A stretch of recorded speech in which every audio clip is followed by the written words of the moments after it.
Warning. The thoughts and views and opinions of guests and hosts are just thoughts and views and opinions of an entertainment podcast. Not to be taken serious or to heart, only for granted like my previous lovers. I am not a professional, I just play one on the show. So please enjoy, or not. I do not control you no matter how cool I sound. Enjoy. Deuces. Welcome. No special characters. Hey, want to hear the most annoying sound in the world? Carried away. Sniper rifle. That's a huge red flag. First of all, don't walk past me, stare me up and down, and then go commit a crime, right? That hurts my feelings. I don't think so. What time is it? Oh, it's business time. It's business o'clock. Let's fucking go. Welcome back, beautiful people, to another episode of No Special Characters. I believe this is episode 185. Let me double check that. I should know this information off the top of my head. I am wrong. This is episode 186. 66666. I'm never going to add that ad, but whatever. And thank you for tuning in to the show. I am your host, Jose Luis, a.k.a. On my cool J. That is I. Some might also know me as Wait, Jose! That's me too. And the girls know me as the Mr. Big. That's me. And if you're tuning into the show for the first time, welcome. And let me introduce you to our drops. Hey, want to hear the most annoying sound in the world? You're listening to Special. Characters. And some more This drops. is culturally inappropriate. That's the You're whole not show. getting it. It's not clocking. It's literally the I know whole a gentleman that's going to be a big part of an upcoming. Here I come. Here I And I come. bring the I culture. can't help it that I'm custom made. That's You have an I. emergency contact on my cool J. That's me. And that's who's coming for me. Oy, pause. I think that was a pause. Damn, pause. 2 minutes and 33 seconds in, or no, a minute and 33 seconds in. I'm bugging out. Hey, guys, if you're here for the first time, you are in tune for a story. Insured for a story. I don't know what the proper I don't know what the proper vernacular would be for this. I'm going to keep in all those errors. And yeah, welcome. And if you've been here before, you already know what time it is. I'm here to talk about life. In the first section, I always talk about my life and things that happen and things I encounter. And this week was kind of interesting. All kind of happened in the same day. Now that I think about it, I think they all happened in the same day. So, no. Two happened in one day. The other one happened the next day. So, the first two involves me observing the things that had transpired in my life. So we're now in the second week. No, we're still in the first week of May, right? So since around April and May, I tend to brighten up my office and I buy flowers, not for the girls, not for the office, but for me. I buy myself flowers and I buy myself some nice flowers and I lay it upon my desk and everybody starts to chattering when they see me come into the building with flowers. They're like, oh my God, who is he getting flowers for? They go, who bought him flowers? Is he buying himself flowers? All these questions get raised and I never answer it. I never do. I'm going to let that linger in your brain for the next couple of months because you're going to be like, hey, why doesn't nobody get me flowers? And to think about it, the ones that know, hey, I buy my own flowers, still don't buy their own flowers. They're like, hey, man, do you think next week you could buy me flowers or you could buy yourself flowers? I can buy myself flowers. Ain't got no crystal ball. I think she meant 8-ball. And that is the story of all. So, one of my flower adventures, I go into this reputable store called BJ's. Yes, I get my flowers from BJ's. Why wouldn't I get my flowers from BJ's? I'm a member, top tier member too. But it's just sometimes they have good flowers and there's sleepers in there. Now, when I really want to and wine and dine some girl, then I go to the florist. I go to my guy in Baldwin and I just get the most craziest amount of flowers that I can. It's going to die in 2 weeks. But if you just want some nice flowers and things to look at, not an ad, Just go to BJ's. Go to BJ's. Get some flowers for like $10, $11. If you really want to go crazy, $20. And you could just chill. And it's cool and all like that. So on this day, I find myself getting some flowers, and I think they had lilies. I went to go get some lilies. I like lilies. Lilies are cool. And that's all I bought.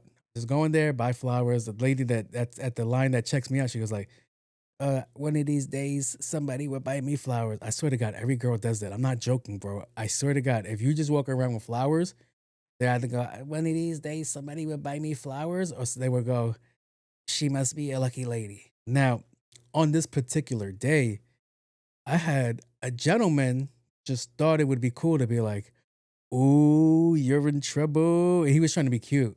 And I'm like, damn, bro, I guess I am. But then I look into his cart, and I already told you where we are. We're in BJ's. Pause. And I look into his cart. He only has 2 items in his cart. And you can be like, is it food? Is it cleaning supplies?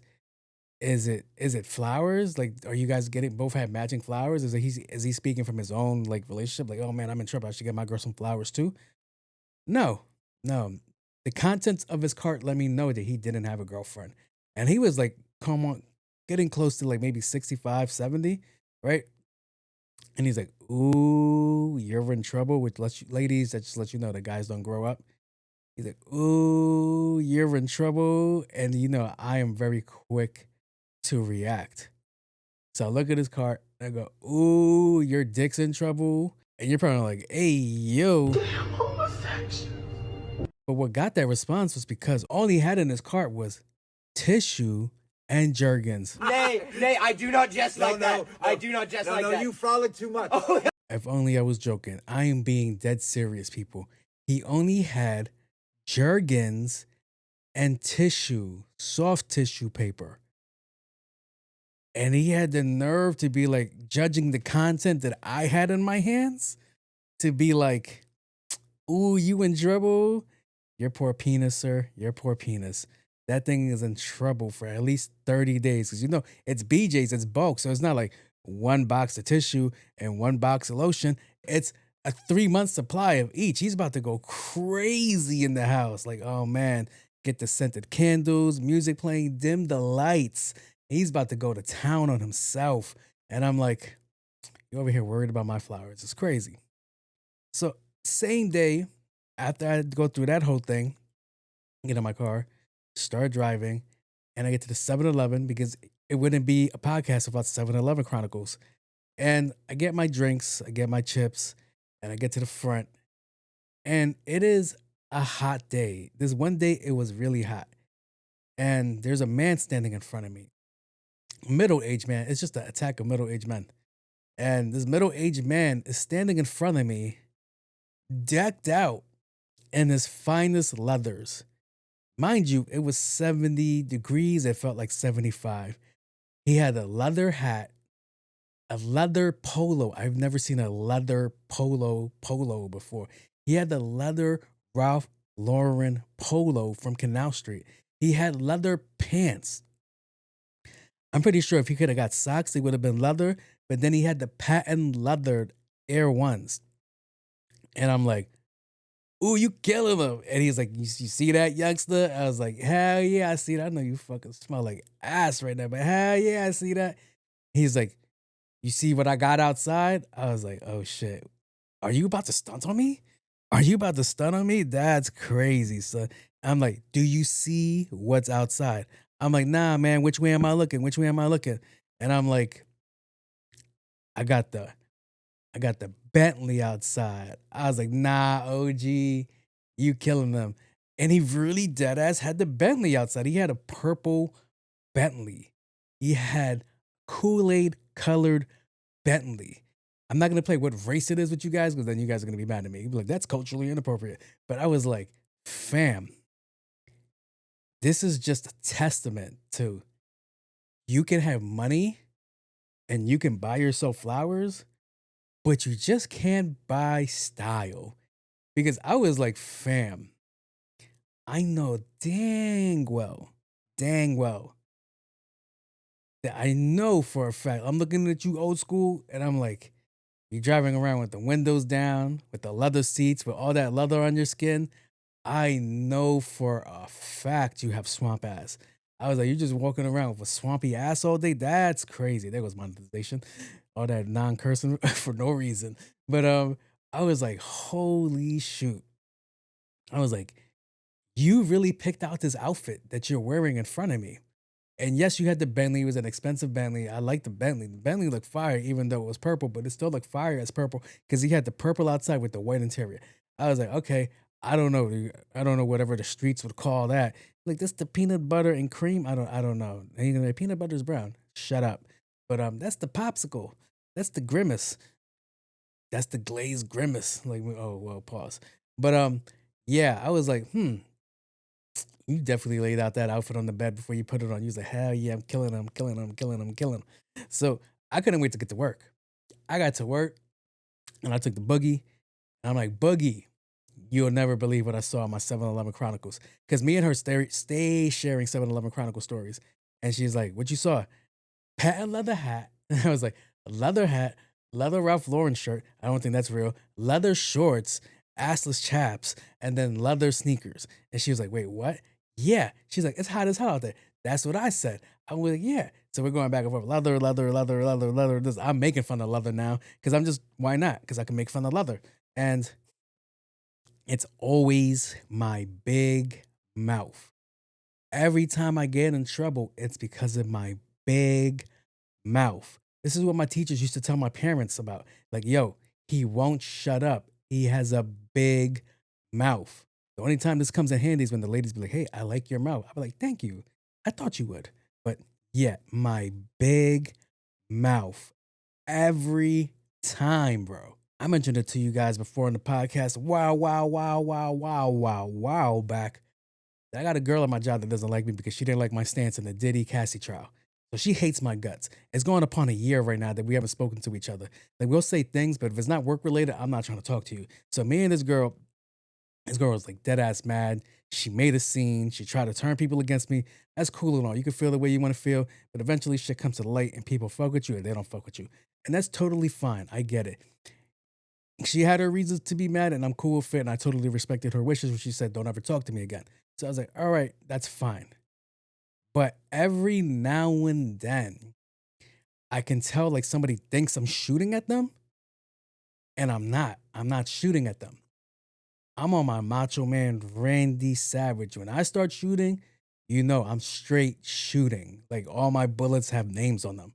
So it was just so funny that I'm talking about leather. I ain't see this girl the whole day. It is now. So we both got in at 9 o'clock. I ain't see her because I come in late. And then we start leaving at 8 o'clock. I ain't see what she was wearing until she was leaving. So before we get there, I'm talking to Boogie about the leather and she's giving me eyes, but I'm like catching the drift. But I'm like, yo, I haven't worn leather since 2007. It was an Averex leather coat and I only wore it once. And you know where it is right now? It's in the closet. All right. It's chilling in the closet. It's not going nowhere else, but it's in the closet. To this day, in the closet. I don't be wearing leather. Wearing leather's corny. But I'm joking around. I'm just trying to make fun of the situation, make light of the situation. And Bugs is like, ha ha ha. But she has a little, like a little nervous undertone to it. But I'm not catching it.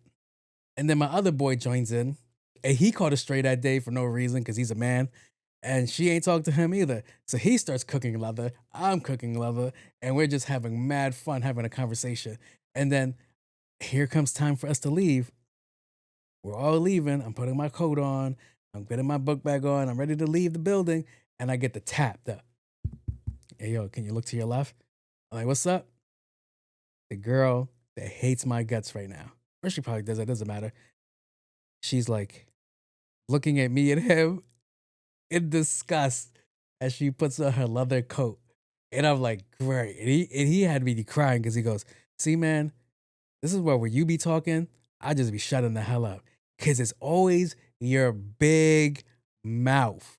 that gets me into trouble or gets you into trouble or gets us into trouble. You just don't know how to shut the hell up sometimes.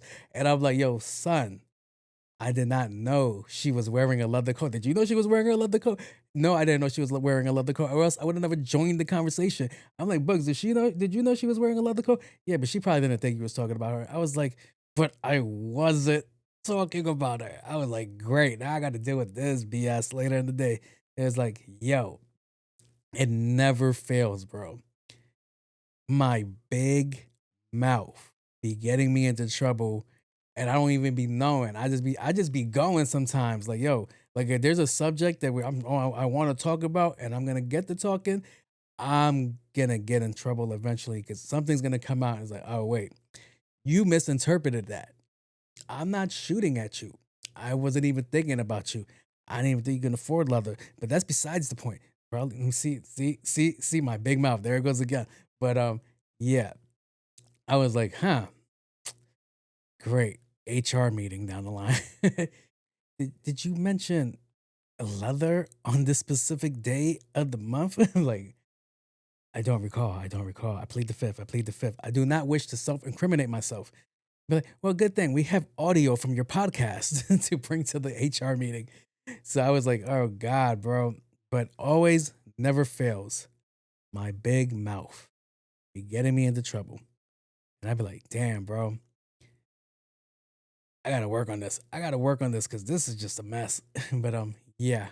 All right, so let's get down to the nitty-gritty. All right, so I've been training at my job, and it's for a new program that's about to take place at my job.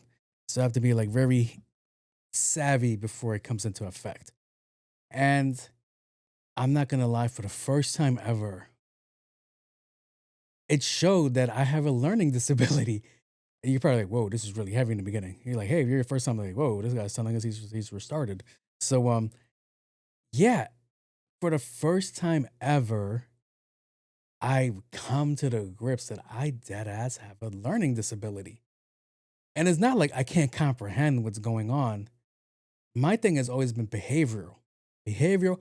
You guys hear the show. Sometimes the way I ramble, sometimes I go left, da da da. Yeah. And I'm in a place of like really important position. And I'm learning this program. And it just brought me back all the way to elementary/middle school.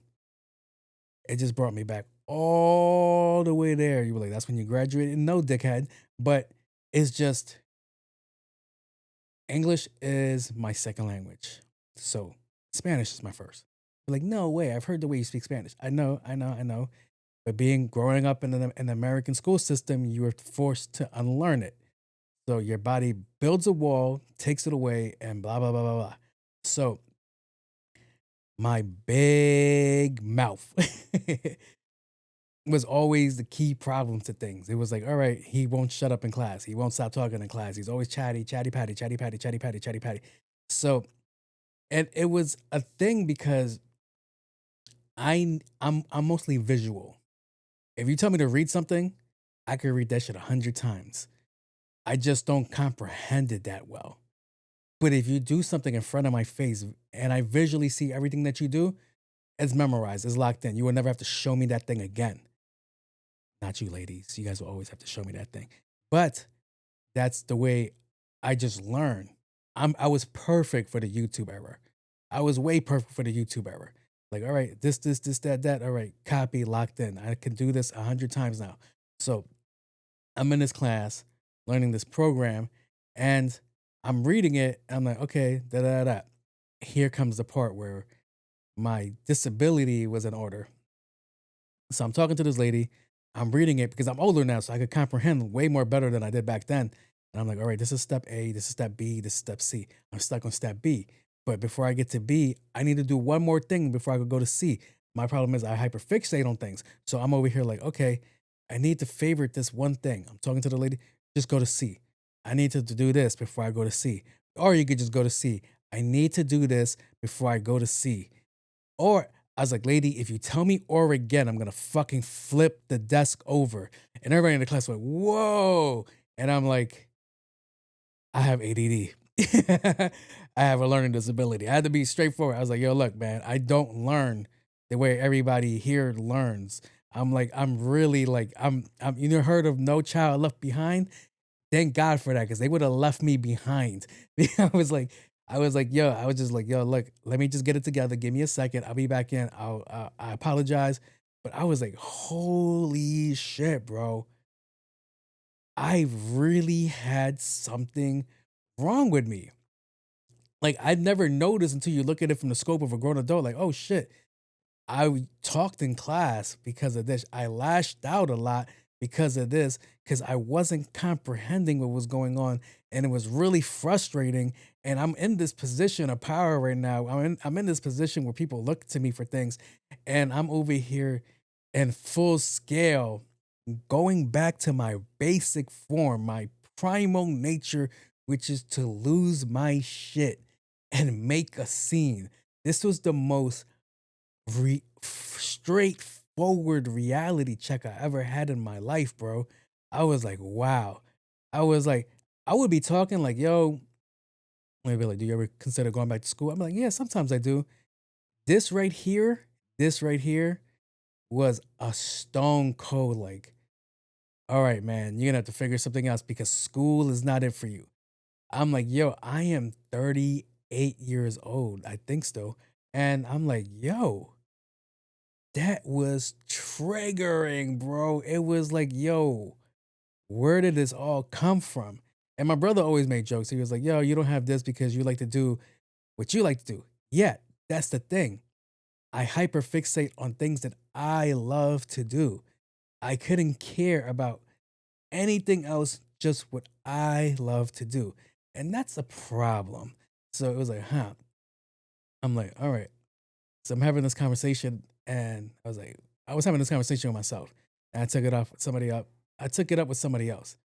And I was like, all right, I have to figure something out. I can't let this be something that hinders me from moving forward. As far as the programming at my job, I understood it. We could go move forward. I was like, all right, but I hyperfixate. And if I don't like hear, if you start talking to me like I'm dumb, I lose it, bro. I lose it. You can't talk to me like I'm dumb. So I was like, whoa. So it was me and like my boy, and we both work in the same department. And I'm a superior. So he's looking at me and he saw my face and he just saw like my eyes click over and he was like, yo, chill, don't do nothing. And I'm like, what happened? He's like, you're gonna make a scene. Don't do that. And I'm like, oh, you can see it? I was like, you ever see somebody cook? Like, how could you tell I'm high on coke? So it was one of those moments. I was like, yo, I was gonna be like, yo, bitch, like just go crazy, son. To the Tasmanian devil. I was gonna incite a riot inside that place. I was like, yo, I can't be doing that. I can't be doing that. I was like, I gotta really like do better. And but it was like, wow, something that I thought went away, I still have. I was like, damn, this is when you notice like maybe I should find a therapist and work some things out, because that was just crazy to me. I was like, whoa, that's a lot. I was like, I cannot go back to school. I cannot go back to school. Somebody says something stupid, I'm liable to be like, all right, I'm gonna beat the shit out of you. So yeah. But just wanted to let you guys know, like, hey man, this was just an interesting experience. I don't know if a lot of people deal with that at an older age. Because I heard of ageism when new technology comes in and I'm like, oh my God, I don't know what to do. So I was like, all right. And I was like, whoa. All I felt was like 2001. Like, Jesus Christ, bro. I was like, holy hell. We can't do that. We can't do that. So let's get out of this section and we're going to go to the movie review section. Oh boy, over the top. How outre. And this week, actually, I have a movie to talk about. I'm going to be talking about Sisu 2. I don't think I ever talked about Sisu 1 in this movie, but Sisu 1 was a lot. Sisu 1 was a guy that was traveling through enemy lines or war area. Yeah, a war area. And he had gold on him. And he's trying to transport gold from here to there while getting past German troops or Russian troops. I couldn't tell. I think they were Russian. And they were hell-bent on robbing him, but he had like some kind of drive to keep going. And then later in the movie, you start finding like, oh, that's such and such. He's responsible for killing this many people, this or that, da da da da da da da. So I was like, oh, okay. He's fighting Germans, and he's just trying to go from one place to another, and they stop him. But you hear the story, and you're like, oh, that's such and such. He's killed 300 soldiers. He's a problem. Cool. He gets to a, and while watching Sisu, he's pulling off some crazy kill moves. I'm like, yo, this is a wild movie. I don't know what I'm watching. This is how I felt when I started watching John Wick. I'm like, John Wick just started killing people because of a dog, and was like, okay, how important was this dog? And then we get the background, da da da. So Sisu was like, all right, it's just a guy with gold, and he's trying to get out of the war area to go live his life somewhere else. But they don't tell you much of a story. You just know this one guy's trying to get from here to there, and Nazis are trying to stop him. I'm like, all right, I could take that because it's a mindless action movie, and he doesn't say a word. In the first movie, I don't think he says anything at all. I think he grunts a couple of times, but he does not say one word at all. So here comes last year, 2025. Sisu 2 drops. I'm like, what are we talking about? How do you follow that up? And then, boy, oh boy, did it shut me up. It's like, all right, we're going to tell you why he's known as the guy to be feared and that he really did kill 300 Nazis.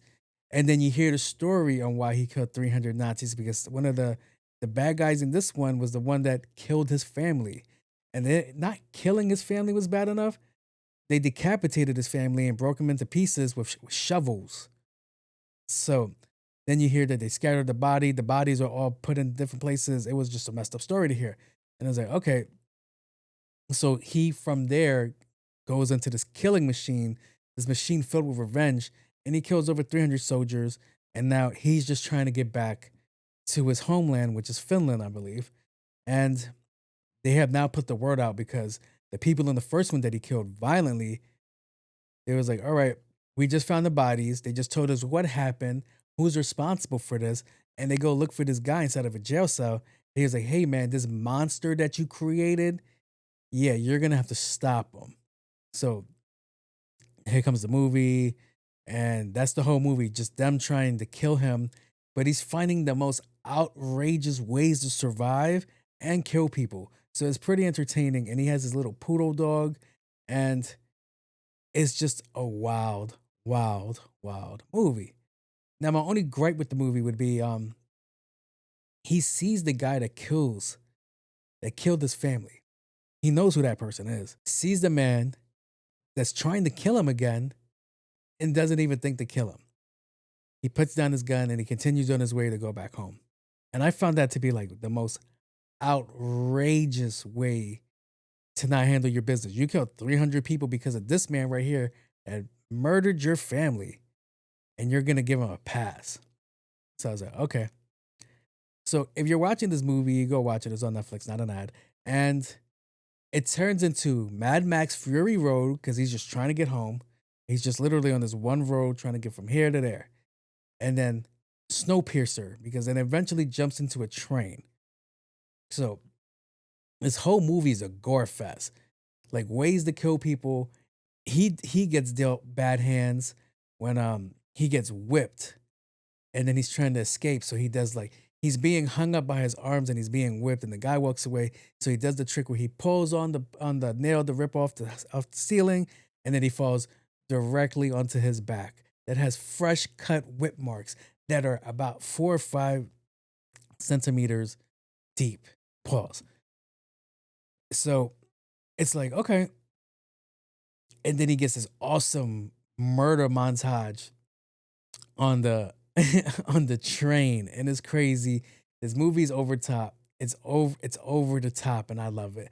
But like I said, the whole time, he does not say one word at all. Doesn't say it. So it's like, okay.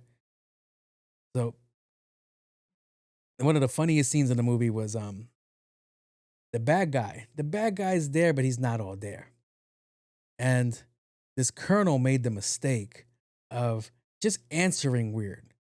So he was like, hey man, I brought him to you. You said I could get my freedom and I could get some money. And the colonel, which is one of like the Nazi colonels, just goes, "Oh, you're gonna get what's due." And I heard that. I was like, I don't like the way that sounds. It sounds like you're setting me up for failure. It sounds like you're gonna try to kill me. So he goes, "All right, fuck it. Looks like I'm killing everybody on this train too." But they're not aware that Sisu's on the other side of the train, killing everybody. So he just walks over. These guys are talking shit. And like he stabs the guy in the throat, and nobody sees him stabs the guy in the throat. It just looks like the guy's choking. And then the main colonel notices, like, oh, he's killing us. So he's like, wait. What is this all about? And he was like, just give me my money. And the colonel pulls out a case of money, and he's like, here, I have your money. And he kind of looks back like, if you had my money, why did you say it like this? You said it like, oh, you're going to get what's coming to you, which means it sounds like you're going to kill me. But no. He was like, yo, I dead ass had your money.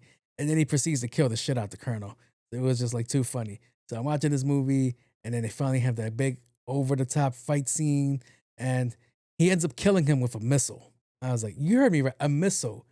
He was like, where the hell did he get a missile? He found one on the train. So it's just over the top violence. And if you're ever in the mood to watch over the top violence, go watch Sisu 1 and Sisu 2. And you want to know how I know it's over the top? There was a scene. It was like, I don't know why this is a scene. I don't know who approved the budget for this scene. I feel like this took like a huge chunk of the budget. But there's a scene where he finds a tank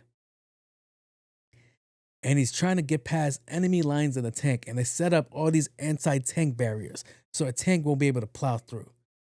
Like, okay. So he only has one rocket for his tank to use. And if you ask me, that was enough to open a hole and just go on your merry way, right? No. He takes the time to set up his tank to go to the barricade line, shoot a missile into the ground, and find a way to flip a whole 10-ton tank. I don't even know if that's the correct measurements, but 100-ton tank, make it do a front flip, land perfectly, and just continue try to drive.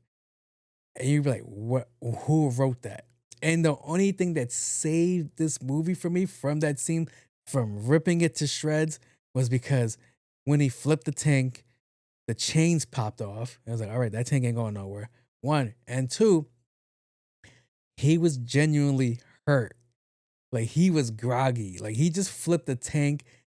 He let the rocket go near the tank. So, you know, all that vibrated through the tank, the dropping of the tank, everything just was just like, yo, you're not supposed to easily walk away from this.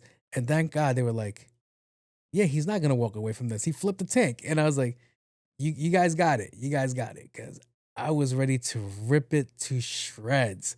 And I was laughing because I'm watching this movie and my sister comes in and she's like, what are you watching? I'm watching this movie called Sisu. I was like, I heard of it. I was like, well, this is Sisu 2. So she walks into the part where they're flipping the tank. And she was just like, I just came to say hi and I was going to leave. And I was like, cool. And she ended up staying for the whole movie. I was like, yeah, it's just mindless action, but it's good mindless action.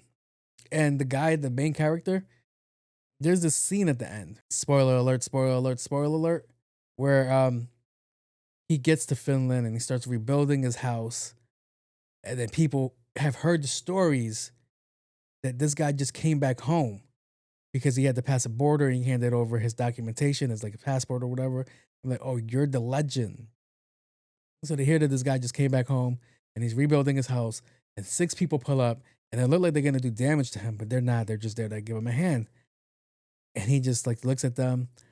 And this is where he would win an Oscar because he doesn't say nothing throughout the whole movie. He's just grunting. And then he just goes, and he starts crying.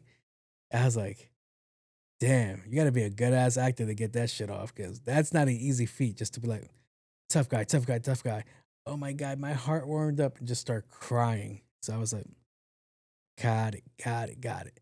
So Sisu 2, in case you guys want to watch that. I'm going to move over to my next section. All right, from here, we're going to go into... You're listening to... All right, let's see what I got. All right, I got El Chapo Guzman requests to be extradited back to Mexico. What do I have? Oh boy, over the top. You're bugging out. Why in the world would you think that we would send you back to Mexico? Why would you think that? Why would you think that? You know what? Let me change my tone. Good sir, why would you think that? Because he's still active. I'm not trying to go actively missing. So, but what makes you think America would free you to go back to Mexico where you already didn't escape twice? And it's like, what? Who is your lawyer? Because he's wasting your time, good sir. I apologize if you hear this too. I don't know how affiliated you are either. But that's a lot. That's a heavy request. Like, hey man, I did some time here. Do you think I could just go back? Like, no. Let me see what I got on this report. Let me see. Mexican drug lord Joaquin El Chapo Guzman is asking the U.S. court to send him back to Mexico while serving a life sentence he calls cruel. In letters filed Monday, he wrote, "This is a politer letter about hardcore evidence that wasn't proven for my case and asks officials to recognize his rights and his request to go back to his home country." I never imagined my life would. Relax, Dracula. But yeah. That's like, hey man, I'm tired of this. Can I go? Can I leave now? like you're not here at your own. Like you're not here because you volunteered to be here. You didn't come here on your own accord. All right, you came here in a fucking plane. They brought you here. All right, they brought you here on an airplane. They brought you here on Ford Explorers, Interceptors. You were in everything but a Honda Accord, all right? You did not come here with free will. You were taken, all right? The same way my dog was taken when the day we bought her. So, yeah. I don't see in what world did it go, all right, man, I think he learned his lesson. Let him go. Especially in the middle of the war that's going on down there. Yeah, that's not the smartest thing for us to do. I don't know why you would even consider to make the request.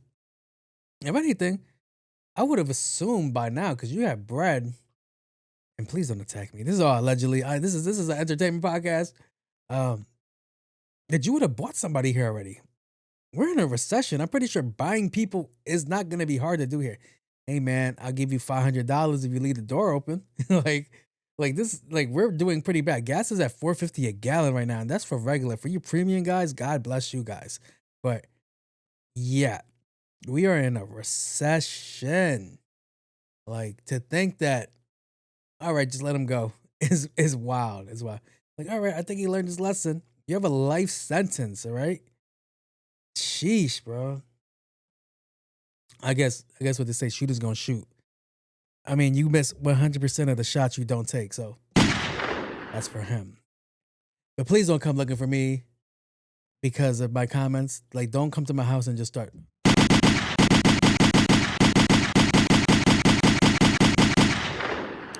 Ahí está. Okay? Please don't. No. Don't do that. I very much appreciate you guys. If you were to keep it civil, all right? Yeah, but I was like, that's a wild request. Like, hey man, I'm ready to go home. He said that like we're at a party.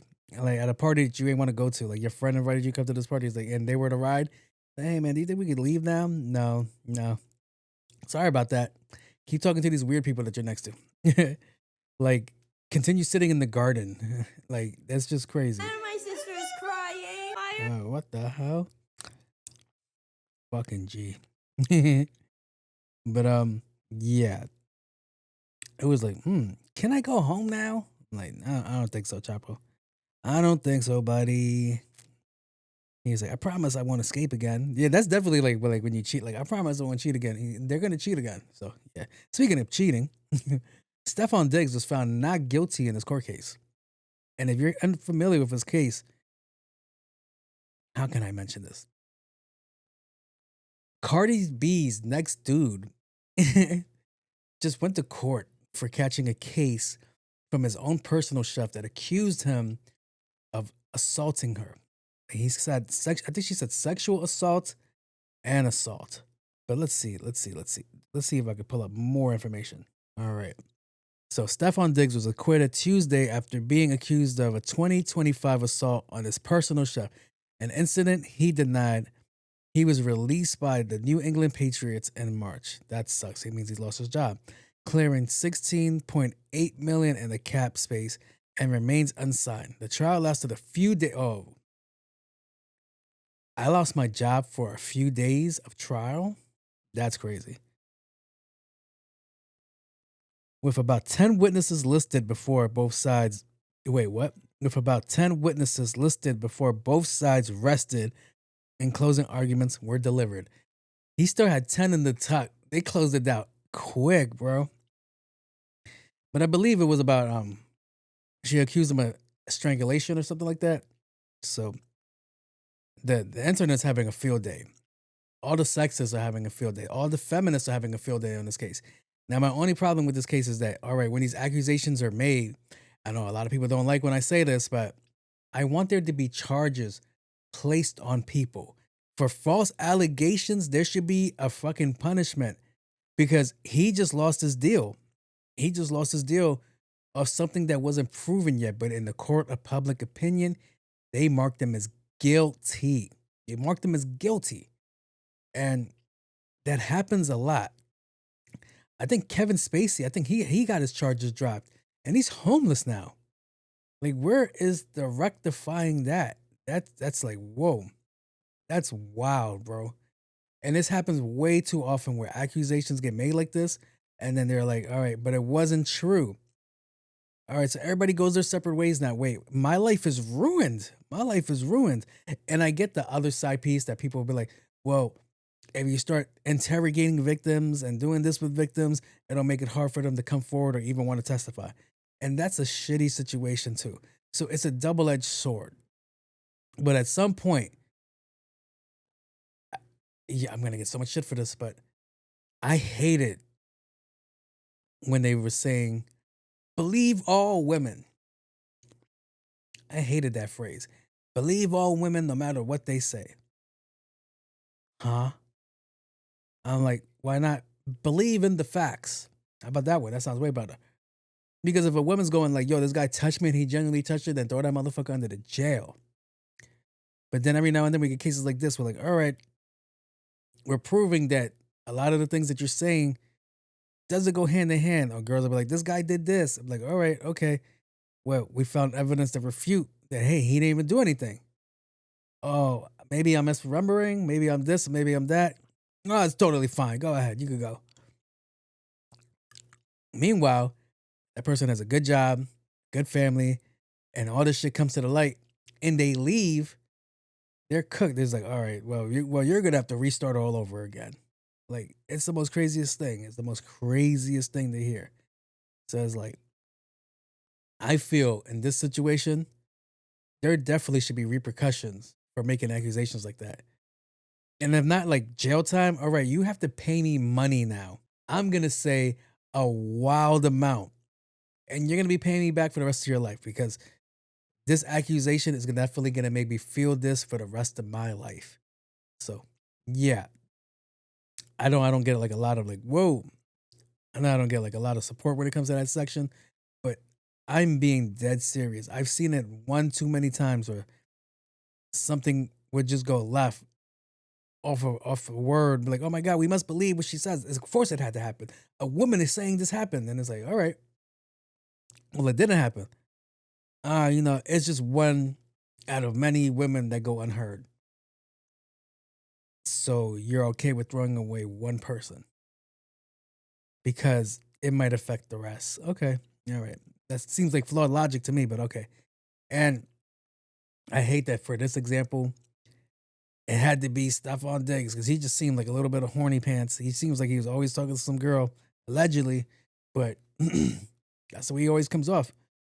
So it's like, all right, look when we have to pull out the stops. So like for Stefan Diggs, and everybody's like, yeah, he's innocent.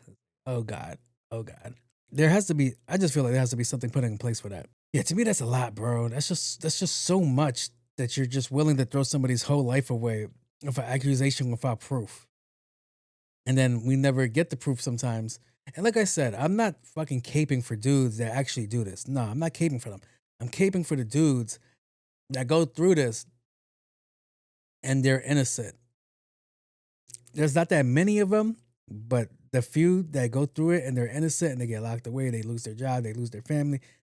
It's like, yo, there should be some kind of justice for them. There should be something that happens. Like, yo, put her on a list, put her on something. Like, yo, this girl be lying. So, yeah, it's just crazy. It's just crazy. All right, the next one. This is more entertainment. No, it's all entertainment, but this one is a little bit like, I could get backlash. I may not get backlash. I could go unheard. I could be heard. It's anywhere. This can land anywhere. A couple of months ago, I talked about Akash Singh. And Akash Singh went through a public humiliation. Right now, Akash Singh is doing good because he ended up selling out Radio City Hall, which is amazing for him. So I'll give you this one, good sir, because I actually like your material. All right, because I like your material. I do like this work that you do. If you don't know who Akash Singh is, he was on Flagrant 2. That's Andrew Schultz's podcast. So a couple of months ago, well, about a year ago, he did a Flagrant 2 episode with this guy from the Red Pill, and he checked the dude in the Red Pill. And whenever you check somebody, you just have to know that one of these days the other foot does drop. And you have to hope that when it drops, that you're on the good side of when things happen. So for years and years and years, there were speculations about Akash's wife that she kind of misled him because he seemed like he falls in love. Now, I don't know this man, but these are the conversations that they were having on his own platform. So he just seems like he fell in love because he fell for the old, I was a virgin when I met you lie. Or it couldn't be a lie. I don't know. Maybe he was, maybe he wasn't. But everyone's like, oh, okay, whatever. And I remember one argument that happened on the show, Flagrant True, where he was like, yo, Andrew Schultz is telling him, like, yo, your wife doesn't like me. And he goes, at what point can I call your wife a bitch? And that was a huge overstep by Andrew. I'm like, yo, why would you tell your man's like, yo, can I call your girl a bitch? Because she's acting like a bitch. And I'm like, that's never fine. If you were to call my girl a bitch, and I know she might be a bitch, but you can't call her a bitch. All right? So it's like, oh, okay. So I saw that overstep. It was okay. Then the Red Pill interview happened, and Akash got that off. He was like, yo, I find dudes like you are beta, da-da-da-da. You mistreat women. You don't care about this, blah, blah, blah. And he was cooking. And then later down the line, Akash's wife decided to do a podcast. And when she did this podcast, it just had bad news written all over it. It just had bad news from the jump. Like, yo, this is going to affect your career. And at first it was like, nah, cool.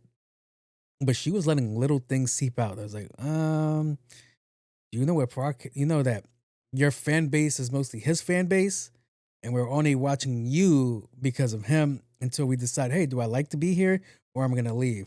Or maybe you started getting a fan base and that's cool and all, and they know your characters on the show, but we've been introduced to you way before you started this podcast. So there was a lot of inconsistencies on her story that Akash told his fan base, which is me. I'm one of his fan base people. And it was like, yo, my girl was a virgin. My girl was this. My girl was that. And it was cool. And then she goes on the show and she was like, yo, when I was in college, I was popping pussy. Now, popping pussy could be misinterpreted from some, but the general census is that popping pussy means fucking. Now, to me, at first, popping pussy was like, all right, she was dancing. But no, I got corrected by a bunch of girls. Like, no, popping pussy means fucking. I was like, oh, okay. So if you go, I was just popping pussy. All right, we could be like, maybe we're misinterpreting. Maybe she doesn't understand what she's saying. All right, cool. But then Shorty went like, I had a roster of guys in college. That I had them do whatever they want, had them to my beck and will, So this woman that's showing us who she is not fitting the mold that her man explained to us who she was. So we're like, oh, okay, this doesn't sound like any of this shit. And here came the other foot coming down, which was Byron was like, all right, I told you was a simp. This girl's destroying your career. This girl's destroying your stand-up career. And you're telling me that I was in the wrong and da-da-da-da. And he wasn't in the wrong, but it's whatever. But that other foot came to drop. And then he started pulling up clips of their relationship where they would be out together. He'll lean in for a kiss and she would like move away like she was disinterested. Like, all right. And then there were more clips. Then we started looking at the way she was talking. And then she was talking like, yo, she has a show with her homegirl. And they're cool. They're all cool. Her and her homegirl and her husband are cool. Akash and her. So it's like, all right. So she goes, yo, like, I feel like your husband has like a big dick. And there was like, whoa, whoa, whoa. And then it came out, yo, I would like to like have an orgy with you and your husband. And everybody's like, what the fuck? Like, this is a normal friend talk. This is like, whoa, like, what the hell is going on?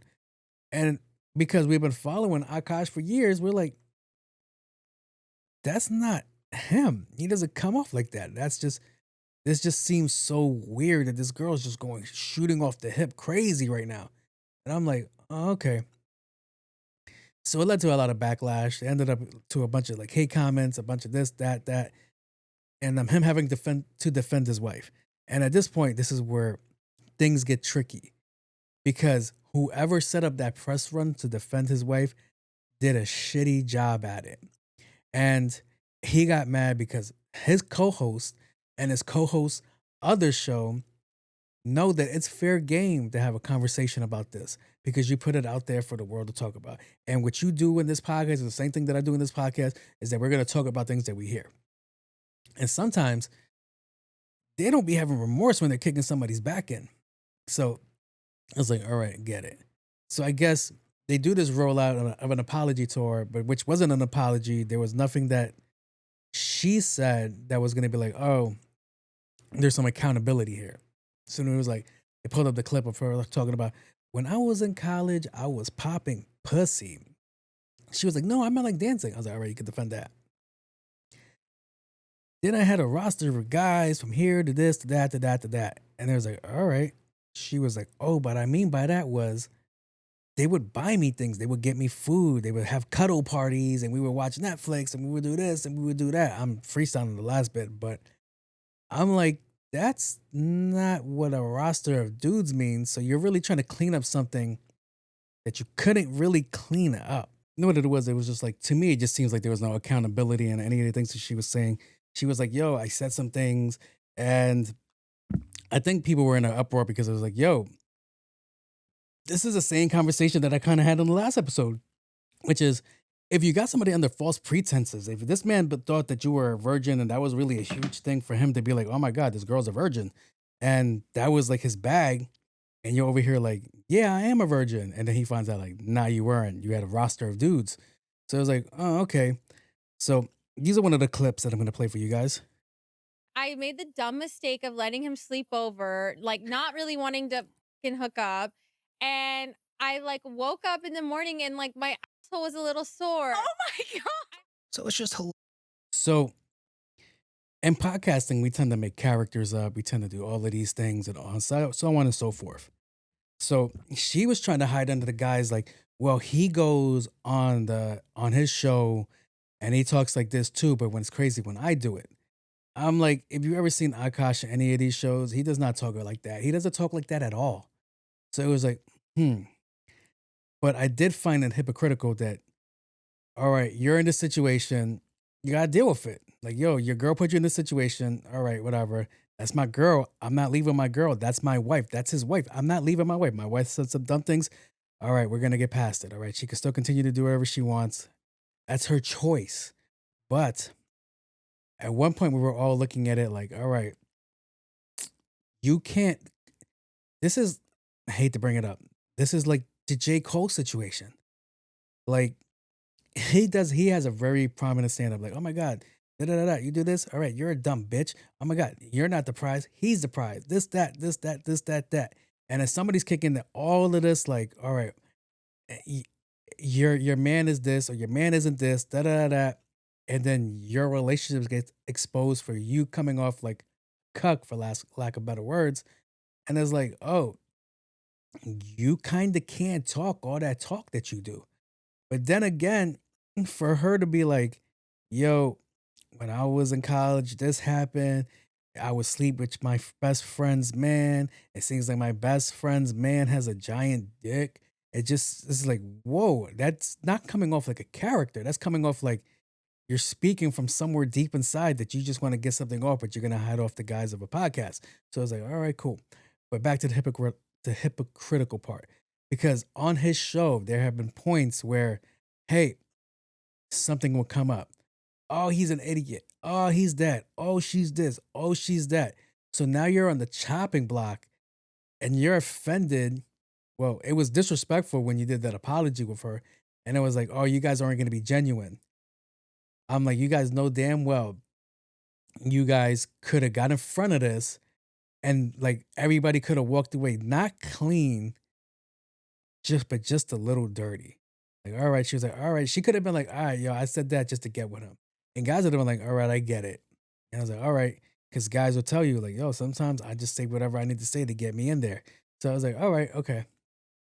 It's a fucked up thing, but we would have been like, all right, okay, we could see why you would do that. But it was like, we can't talk about this. We're going to try to give her a squeaky clean image. She's just a naive girl that had a Catholic upbringing, a Catholic school upbringing through school. So she's repressed. Like, no, like, we're not going to roll with that. I was like, sorry. And then the real jokes came out when Andrew did his show with Charlemagne, which is the Brilliant Idiots. And it was like, the number one thing you want to do is never let your girl get into podcasting or entertainment. If that's your job, that's your job. Tell her go do something else, but not that, because you're going to ruin the money. And at the end of the day, this is what it's coming down to, because I like Akash Singh. He is a good comedian. He's funny. And shout outs to him for doing the Radio City Music Hall. That's fire. That's fire. That's fire. And nobody was expecting him to choose over his wife. But I do think it could have been done better. To completely step away from it was wild. If you felt disrespected, it should have been a conversation. But you also had to have insight to be like, yo, I be on these platforms talking crazy too. So why would I never get my shake? Like, why wouldn't I? Why do you think you would be exempt from that? Is the most craziest thing. And I think the main reason he always stuck with her, because Jasleen is a beautiful woman. She's a very beautiful woman. She doesn't seem dumb all the time, but she doesn't seem dumb. She looks like she knows what she wants, and that's cool. But if you're going to be in the same scene with your man, you should be trying to find ways not to get his back kicked in at every turn. And she went to a show. You know what it is? If you're in a situation and you look for a show that's going to cater to how you want to believe things are interpreted, it doesn't help your situation either. And as I remembered, as I stated, all right, so in the beginning of Akash's career, Akash was poor. They were going from house to house to house. And she was with him. They were sleeping on the floor, sleeping on the ground, and all this shit at their friend's house, not outside. And he was like, that's why I love her. I'll always stick by her. Da, da, da. That's cool.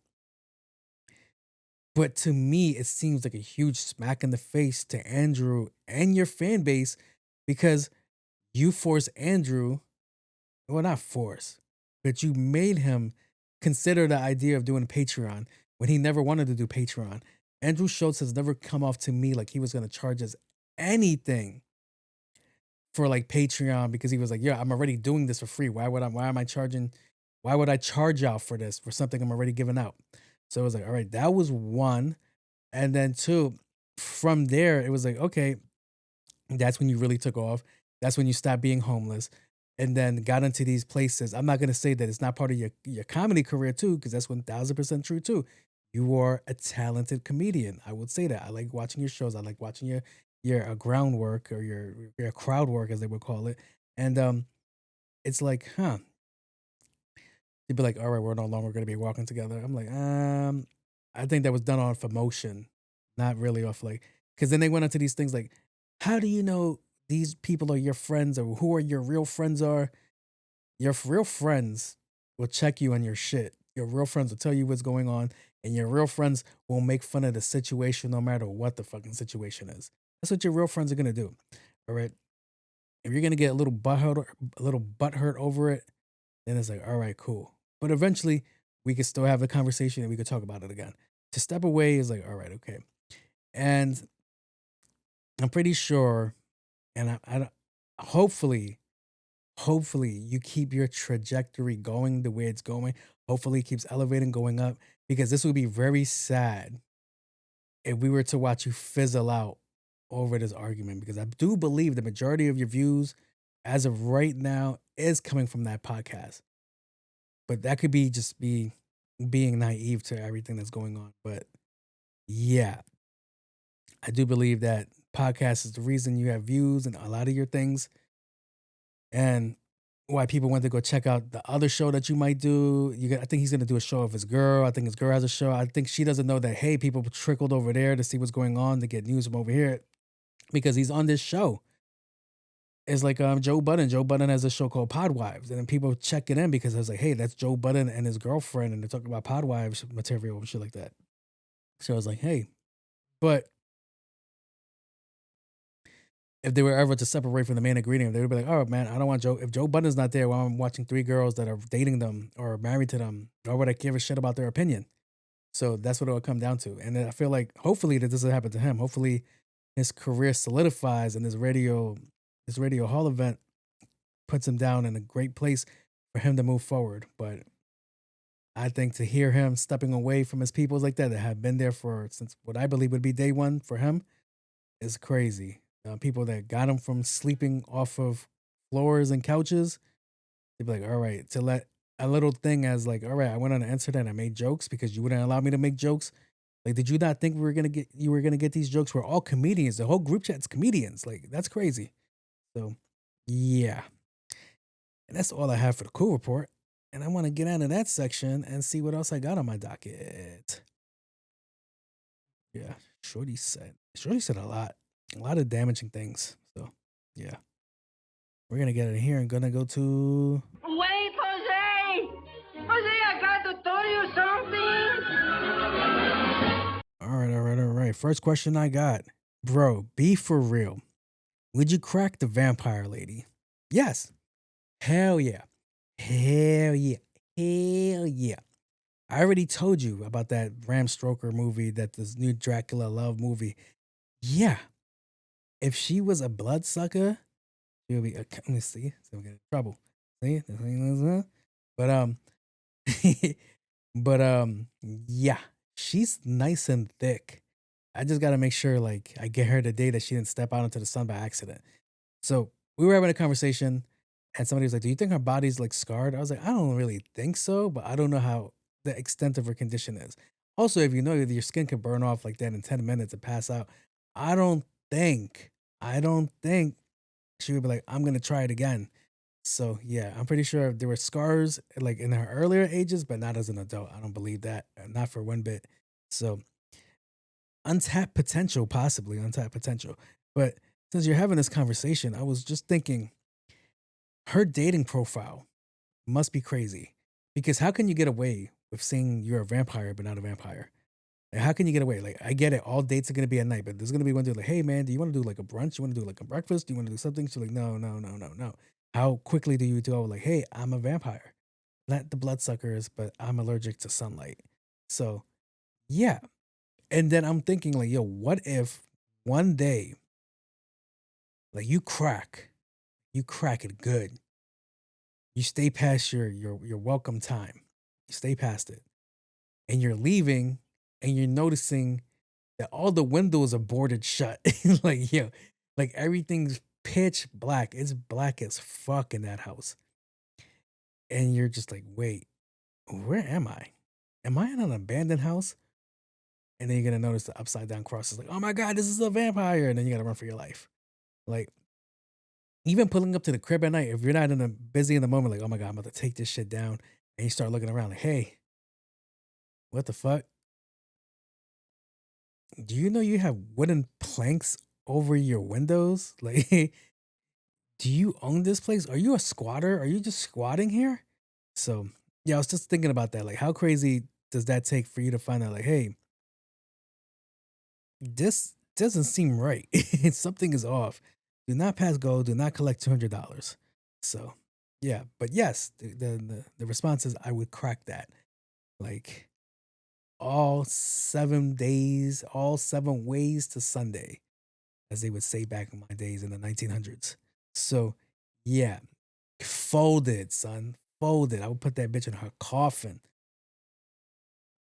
Not like that, not like that. But yeah, it's crazy. All right, next question I got. Hip hop media ranking. Okay, let's see what we got. Do do do do do do. I saw this. I don't know who put out the report.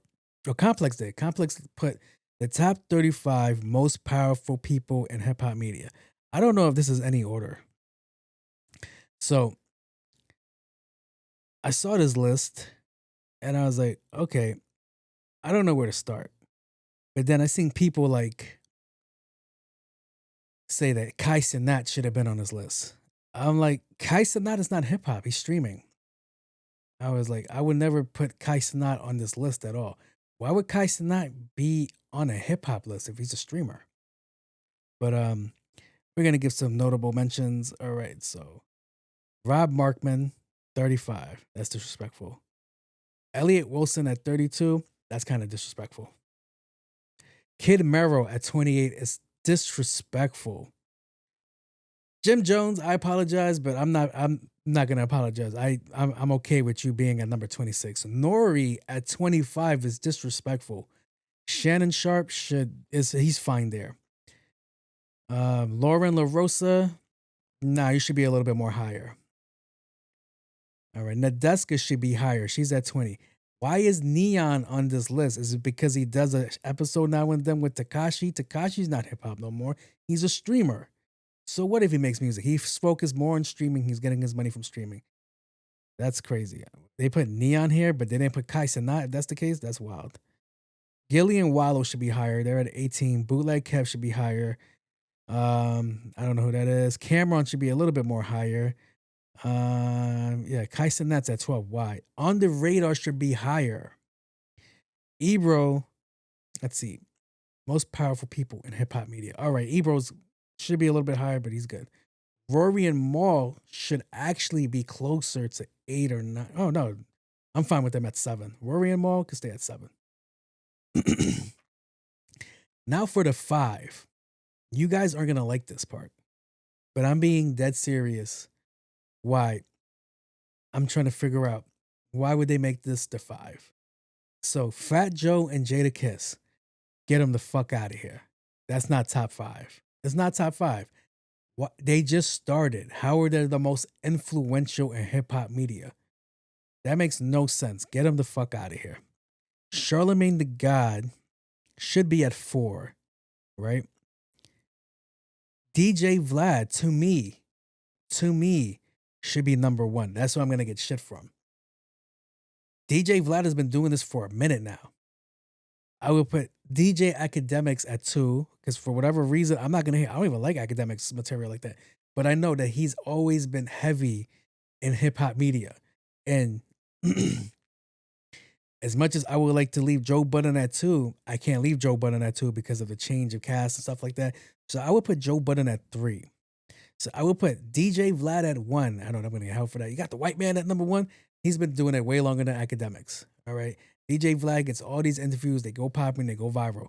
All right. Number 2 will be Academics. But they could kind of fight for 1 and 2. All right. That's the most powerful voices to me in hip hop media. And then comes Joe Budden at number 3. I would give Charlemagne number 4. But I think Charlemagne could fight for the 3 spot. I think it could be Vlad, Academics, Charlemagne, then Joe Budden. But I think what hinders Charlemagne in this conversation is that his podcast isn't really hip hop based. It's just what this show is. It's all over the place. It's like, I want to talk about this. I want to talk about this. We're gonna touch on these subjects real quick, and then we're gonna touch about other things, and we're gonna keep it going. So yeah. But that's only because of the Breakfast Club. And they got him there for his podcast, that he gets lowered. But all right. Mero, he's on the same boat too. Mero's on the boat of, he does what, without the Bodega Boys, I don't think I would even jumped into this. Because the Bodega Boys, me and them have similar formats. It's like, hey man, I talk about life, and then we talk about the news, and then we talk about entertainment. And then if I like sports, I would talk about sports, but I don't like sports. I don't care about sports. And just move forward from that. A lot of people try to say, like, I do the same thing as a Joe Budden podcast. No, I don't do the same thing as a Joe Budden podcast. Even the music that I played was like not the same as a Joe Budden podcast. People were like, oh my God, he would do sleepers, and he would do this, and he would do that. And I'm like, I'm doing samples. I'm like, yes, we're playing music, but you would have to really differentiate the samples. I'm like, hey, I'm playing this sample. Can you guess what this is? Ba-da-da-da. As opposed to, I'm playing a bunch of songs that blend in together. And I'm still mad to this day that I lost that battle with Spotify. So I was like, all right. But for the top 5, I kind of gave you my list. Who would I have in 5th place? Let's see. It wouldn't be Rory and Maul. It wouldn't be them. I would like to say Ebro. Maybe Ebro. And you know, you guys know I don't fuck with Ebro. Cameron, he really talks sports now. Or it could be Nadeska. Nadeska's doing pretty good out there. No, so Nori. I would do Nori. 5th place should be Nori. Without Nori, a lot of these podcasters don't come out. A lot of these there is no Joe and Jada without Nori. That's the most craziest thing. I can't say the same thing about the JBP because they were kind of together at the same time. But yeah. And people be like, why do you shoot Joe Budden so much bail? Because he was a true pioneer in this. He was doing Joe Budden TV when nobody knew what a Joe Budden TV was. Nobody knew what a YouTube channel was, what a YouTube page was. And then podcasting, I was doing podcasting before the JBP. I was doing podcasting before Nori.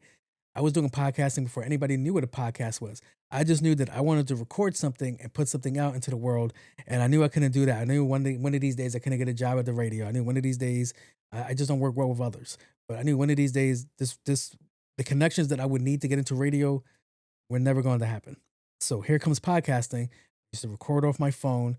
Now I got all these equipment. So it's like, great. So yeah.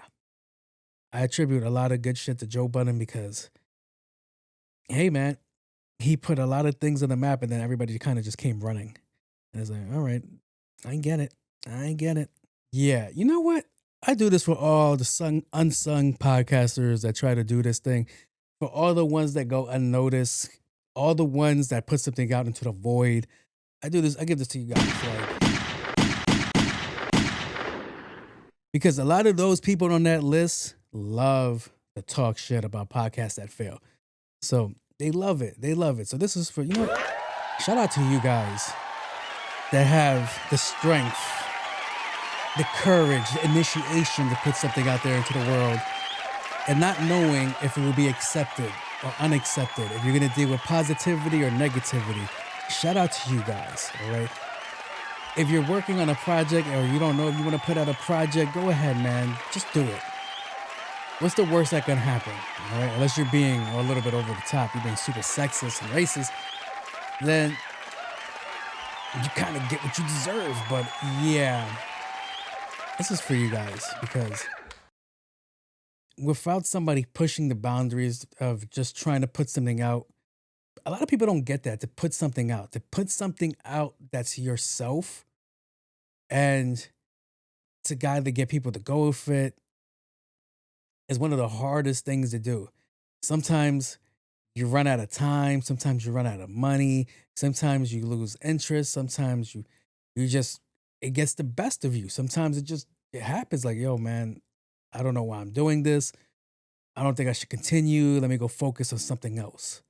But other people that don't do this, that just be talking, they're in the comment sections, they've never shown initiative for something that they genuinely like to do. Like, I love to do this. I love to record this show. I love to do all these things. There's days I'm tired and I wish it wouldn't reflect in the work, but there's days I am exhausted, bro. Like, I just finished a whole 12-hour shift. I got about like 3 or 4 more hours to wake up, but I want to record a show for you guys. And those are the shows that I hate the most because and myself, I know what was going on through that day, and I feel the most lackluster. I feel like I'm not that funny. It just feels like a complete letdown. But if I don't put this out, then it's like it just starts a slippery road. Like, all right, if I put this out, then maybe I slack on this one, can lead to me slacking on another thing, slacking on another thing, to me just like, all right, I'm over it. I don't want to do it no more. So yeah. So shout out to you guys that had shows, web series, and all these things. And hopefully you're still in the fight. But I'm gonna get out of this section. Oh, no, I'm not. I got one more question. I am lying to you. And that is, what's more personal, your phone number or your social media? That's a dumb question. That's a dumb question. That is a dumb question. You know how dumb that question is? It is Dumb. Really, really dumb. I don't know why you was like, oh, this is a great question to ask him. It is not. It is not a good question. because anybody that truly knows anything, if you go social media, you're an idiot. Handing out your social media is not personal. Handing out your social media is not like your business card. I like to say this all the time, and everybody always kind of like misinterprets it, but social media is a front. Social media is a lie. Nobody has a bad day on social media. Even when they're recording themselves cry, they're not having a bad day on social media because they took the time to set up the camera. They took the time to get the right lighting. They took all this time to be like, oh my God, I can't believe it." Like, no, social media is not personal at all. Social media is made up. It shows people who you want to be, not who you truly are. And that's like, okay. So if you're somebody that's like, I dress really nice and I'm always posting on social media, or I like going out to places and I like doing this and I like doing that. That's cool and all, but is that really you? Is it really you? Is it genuinely you? Like, we all tend to fall in love with things that we see on social media. And we're like, we don't know how accurate that is. And it's just like, are they really happy? Like, are you really genuinely happy? I'm not talking about the people that got lucky, their influence took off, and now they're making money. Even sometimes they don't even seem happy. But it's like the regular people, like the 9 to 5 Joe Schmoes like me and you, that just post all these highlights. And it's like, are you really happy? And it'll be amazing if you truly are happy. But to me, a phone number is way more personal.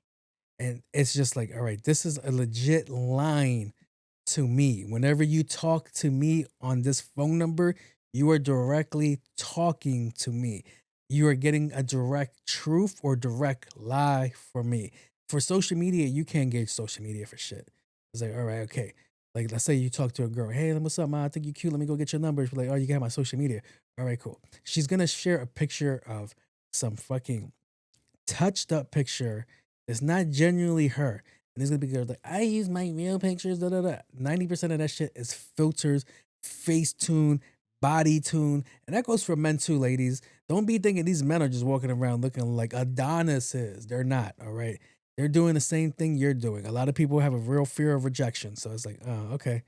But to me, your phone is a direct line to you. And you can be like, well, I could block you. That's fine. That's cool and all. But you could do the same thing on social media too. And they could also create multiple fake accounts to be back on your thing if you are public, as opposed to a phone. Once I block you, I block you. You can make up as many numbers as you want to do, but it's going to cost you a pretty penny. So it's like, how do you move forward? But yeah, as far as like what's more personal, it's definitely your phone number. Your phone number, I could call somebody right now. Hey man, how you doing? Good? All right, great. As opposed to I slide into your DMs. Hey, how are you doing? That shit could go unnoticed for months. Unless you're somebody like me that slides into people's DMs all the time, then it gets noticed right away. Like, oh, you're such and such. Yeah, that's me. And who am I? They got to put F3. Oh, I'm sorry. I thought you was a snack. I'm clearly in the wrong place, but since I'm here now, how you doing? So, yeah, it's just funny. It's just like the most funniest thing. Because social media dead ass be lying to people. That social media be either given insecurities or inflated egos. And it's like, whoa. And there's a couple of girls that I follow that had the wherewithal, I'm pretty sure I'm using this word, to be truthful now and then. So I followed this one girl and she was part of the Diddy case. I didn't even know. Actually, I know two girls part of the Diddy case. But this one, she was really going through it. She was really going through it. She was like, oh my God, I was going to these things. I was being passed around. Da, da, da, da. I thought this would make me popular. I thought this would bring me fame. This would bring me attention. And it just didn't work. I ended up getting on drugs. I ended up doing this. I ended up doing that. And it's like, whoa.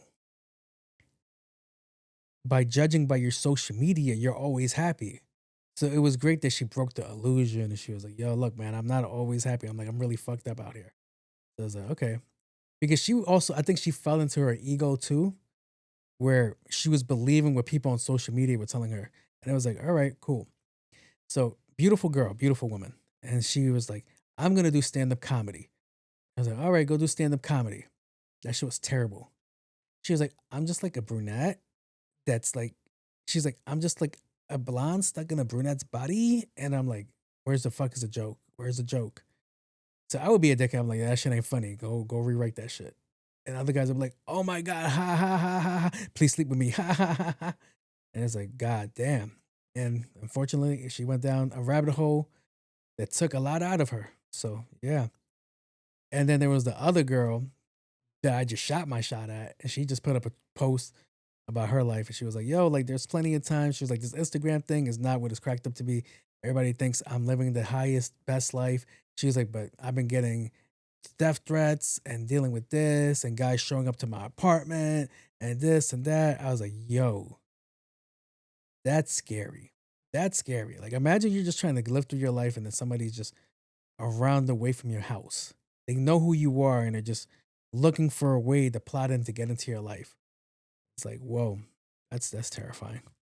But yeah, as I stated, your phone number is way more personal than social media. Social media is a scary place, but it's not personal at all. You could just pretend to be whatever you want to be. You could just do whatever you want. And nobody will ever know who you truly are. So, yeah.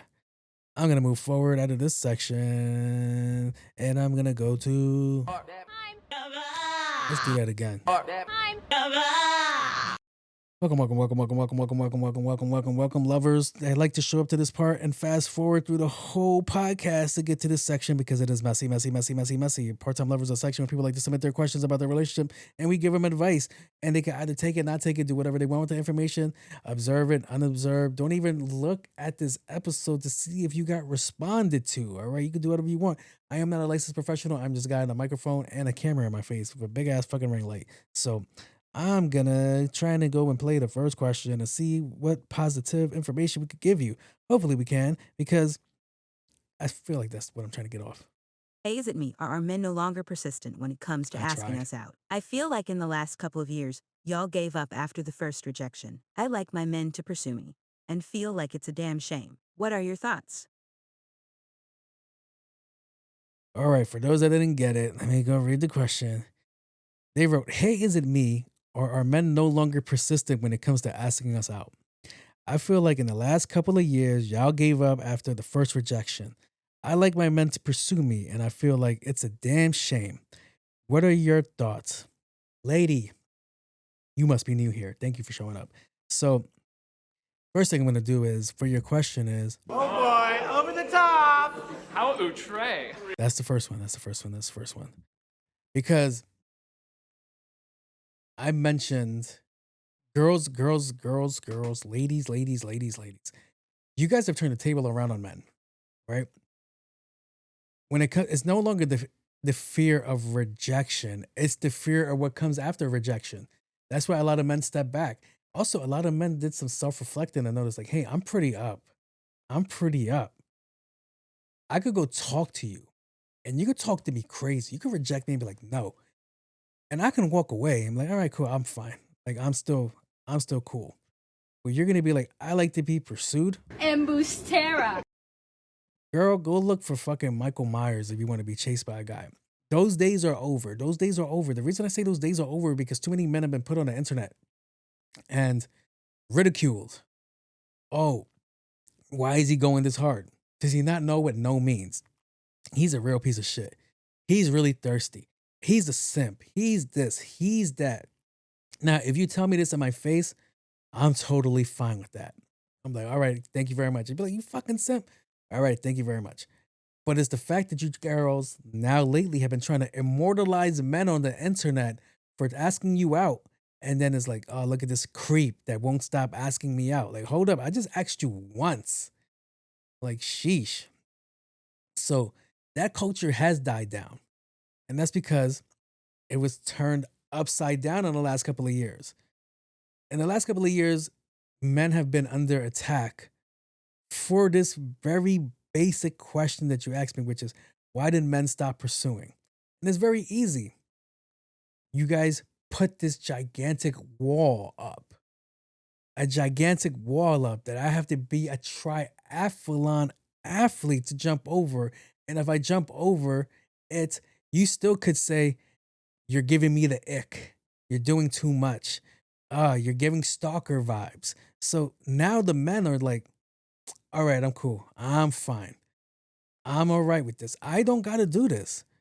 What am I really getting out of this? I know I want to pursue you for basic lusty reasons, but let's say something transpires out of this. What can I really get out of this besides an Instagram post? And you guys are going to be like, oh my God, this is what you think. Da-da-da-da-da. It happens all the time. One of the biggest conversations when it comes to cheatings, girls will be like, if you're ever going to cheat on me, don't ever make me look stupid in front of other people. 9 times out of 10, it's not us that make you look dumb. Because it's not us going to social media to go, I can't believe this motherfucker cheated on me. Oh my God, he's a real dirtbag. He's a real dog. And it's like, yeah, you would have never looked dumb if you ran to your social media to do that. But yeah, it was just like, I've seen this question coming up a lot. And I know those girls like when they're like, oh my God, are they no longer interested? Are they switching teams? Are they doing this? Oh, that's the other one. I heard this person say, women really be homophobic because every time a man does something wrong, if he cheats, if he does this, oh, you must be gay or you must be down low. And that was such an interesting topic. It was such an interesting topic that I'm not going to show. Tune into their Patreon. But yeah, it's like, that's an interesting fight back. But yeah, it was like, I feel like men are just like over it. Like, all right, yes, no, all right, I'm gonna go home and watch anime. Not me, not I, but I come from the old school. I'm like, hey, how you doing? Okay, tomorrow's another day. But yeah, you're gonna be like, well, you just deflated your whole argument. No, that's me. This new generation isn't doing it. This new generation, they have morals and standards, and they believe, as the kids would say, that they're the birthday cake. Somebody like me, hey, I think you're cute, blah, blah, blah. No, all right. I'll try again in another 2-3 weeks. Like, whatever. But yeah, it's just entertaining. And I see this question come up a lot. And this question has been answered a lot. And I think it's been answered differently each time, but that's fine. It's just, hey, it just doesn't seem worth it sometimes. It's like this. I remember this conversation happening. They were like, hey man, you ever get a text from a girl at 3:00 in the morning? Like, hey, do you want to hook up? And you sit in your bed and like, do I want to hook up? And then you beat off and then you send the text message, my bad, I fell asleep. Because sometimes it was just simpler just to beat off instead of going over there doing this whole cardio routine and then trying to get the nut. And then like, boom, all right. Now I got to get on a cab, go back home, get on the train, go back home, get anyway, go back home, or take you out, get some breakfast, then go back home. Like, it just becomes like, all right, I could just get a quick one and just continue with my life. So yeah, I think a lot of these new guys started weighing out their options and it's showing more promising just to, I won't be doing that again. So yeah, I blame y'all, but y'all gonna say I'm victim blaming. So let's go on to the next question. Why don't men approach us no more? Are you crazy, lady? Are you crazy? Next question I got. Can't we go back to judging books by covers? This boy pulled up to the first date bedazzled from head to toe and thought it was fine. We didn't continue from that start and he was upset. But clearly I was more. Holy mother of God! You're absolutely right. At first, I was going to be like, You sound like a bunch of gibberish. at first, but then I saw it. So I'm going to read it out loud. She wrote, why can't we go back to judging books by their covers? This boy pulled up on the first date bedazzled from head to toe and thought it was fine. We didn't continue from the start and he was upset, but clearly I was more. Good for you. You sound a little sexist, but it's all right. It's all right in my book. Sometimes it works to your benefit because why would you show up on a date bedazzled? Why would... See, I'm from the generation where I can't really talk about people wearing bedazzled shit because there was clothing lines like Ed Hardy, there was clothing lines like Affliction, and then they had those little belts that I blame Jim Jones for that made us wear it. They were bedazzled, that had the bedazzled buckled. He had the little light thing that went across. That was fire. It was just all these things. These belts were bedazzled. So I can't be kicking anybody's back that wears bedazzled things. But to pull up from head to toe covered in bedazzled, it's like, yeah, not in this day and age, not in this economy. But yeah, I don't get why you would use that as your first thing. That's like pulling up in a Nike Tech suit on your first date. And you're thinking, you're like, oh, I'm about to seal the deal. No, the fuck you're not. She's gearing up her tech to block you from the next event happening in her life. So, yeah. Back to the first lady. All right, so you know what's crazy? When we just talked about pursuing, guy in the bedazzled outfit was most likely to pursue the hell out of you than the regular person that might be a decent person or not. Depends on who the person is, really. But yeah, that's crazy. I guess it's a whole confidence thing. But yeah, the dude in the bedazzled, like he really thought, like, yo, I'm about to kill it. I'm about to kill it right now. And you just see him with whatever he's wearing. Oh yeah, Rockaware used to do bedazzled too. I've seen a couple of dudes with the baby fat, but I'm pretty sure you just stopped rushing. I'm pretty sure you just shopped at the wrong section. But yeah, it's crazy. But I understand what you're saying. Like, yeah, sometimes you don't have to get far into reading. Sometimes you don't make it past the cover. You see something right away, like, all right, this is not going to work out. I don't want this to work out. I don't need this to be a thing down the line. So I do commend you for ending the date right away and not continuing and letting on to like false hope. Like, all right, cool. Because you already saw something like, nah, I really don't like this. This looks crazy. Like, if this is what you thought, because to me, it's low effort. It's low effort. Like, you really didn't take time to think this out. You really thought, like, I could just throw anything on the first date and my first impression with you, and this should be fine. And a lot of people try to be like, what if he was a millionaire? This isn't a YouTube skit, right? So it's like, yo, you do have to put effort into what you wear before you go out. If it's a casual, like if you guys are going to Chili's, you don't have to wear a suit to go to Chili's, but you could wear a nice little button up, call it a day. Like if you're going to wear a hoodie, it could be a zip up hoodie and you can have a polo under it or you can have a button up. I was like, but if you're just pulling up in the whole fucking sweatsuit, you're like, all right, cool. Some are going to be like, well, it really depends on fashion. All right, go ahead, go crazy. You guys could die on that hill too. I see where some of you girls go like, yo, it seems like you guys want to be the baddie sometimes, but if I want to play the devil's advocate right now, why can't we both be baddies, huh? How come you mad that you don't have enough rhinestones in your clothing and I have way more than you do? Maybe we're on different budgets, right? Maybe we're in different salaries, different levels in life. Maybe you're not as high in ranking as much as you think you are. See, that's me being a jerk. So I should probably like not let that stay in, but I'm gonna let it stay in on the podcast. But yeah, man. Go ahead, judge that book. Like, no. Now you could be missing out on something great. But there is a difference between somebody that can't dress versus somebody that put effort into the outfit and still can't dress. The person that can't dress is unaware that they can't dress. They're oblivious to what they're wearing. They're like, oh my God, I think this looks good. I don't know if it looks good, blah, blah, blah. As a person that was like, I think I look good. I'm going to go wear this. She's going to be all over my junk. We're going to go take it back to the crib. She's going to make me take off my pants. And there's going to be rhinestones on the floor like a rhinestone cowboy. But, yeah. I don't know what he thought he was going to. Maybe those are his seal the deal outfit.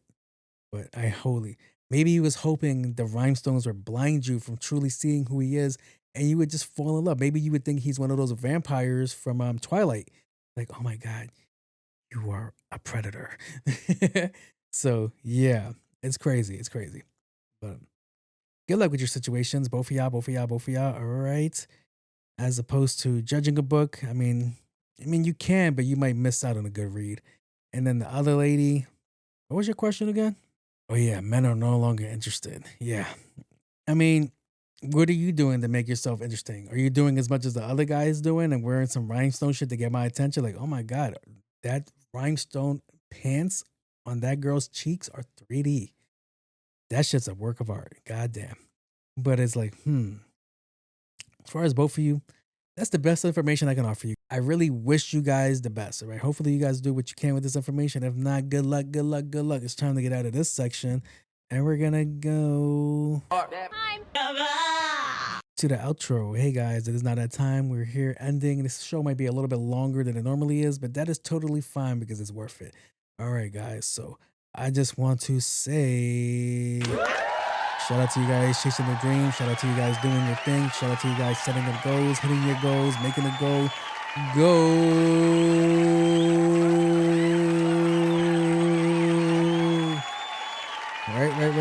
Right. I need you guys to keep on moving, keep on hustling. All right. The world does not stop because you stumble or fall. And if you happen to be on the ground, I need you to get your punk ass back up. I almost messed that up there. And I need you guys to know there's no other options besides winning. All right. What are we going to do? We're going to win. When are we going to do it? Whenever we can. All right. And if you do happen to take a loss, get your punk ass back up. All right. We're going to fucking continue until we get that win. All right. So thank you everybody for tuning into the show. I am your host, AKA Fuzzy Dunlops, AKA On My Cool J. And I am out of here. Thank you very much for your time. Peace out. Deuces.